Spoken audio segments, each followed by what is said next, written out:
radioactive material, those sorts of areas where we don't really want to be putting actual humans in the potential harm. I think those are the most interesting for me. As a sort of more boring, legally perspective again, to sort of bring it down, we've been working with artificial intelligence and testing that out within law firms, and we're certainly not the only ones to do this. And although not robotics, it sort of indicates that it brings us back to this point. Are we leveraging it for product gain, which we can use this to help as part of a service, or are we using it to create efficiencies, turning that hours and hours and hours that are spent on document review down to a couple of hours, and as a byproduct, saving us time, but also saving the clients a whole bunch of money as well. So those are sort of two use cases that I really like, and I'm excited to see more about. Yeah, I mean, I used to, at one point, I worked at one of the largest utilities in the Northeast, PSE&G. This was at the time, and I was just running their renewable energy loan program, so I had a desk job. I had nothing to do with machinery or anything else.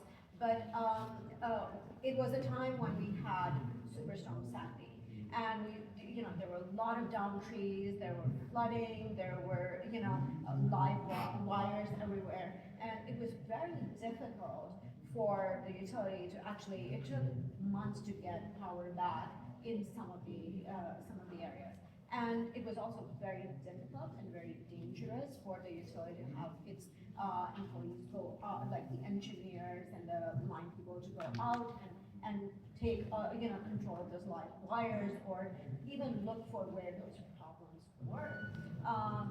So today, utilities are using robotics in those for those use cases, where they can go into any kind of terrain and look for these dangerous situations, and then look into the dangers and mitigate those risks.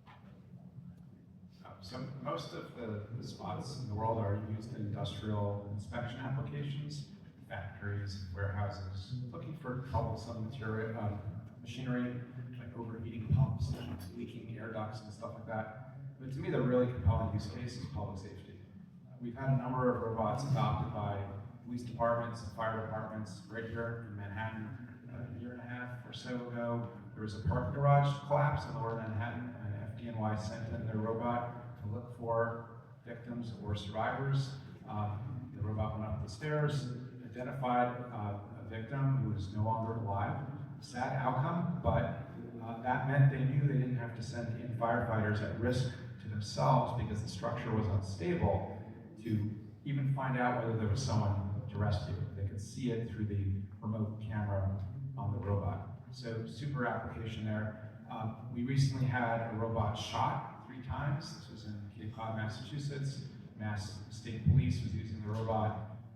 Instead of sending a human officer into a dangerous situation with an armed individual barricaded in their home, sent in the robot to see what was going on.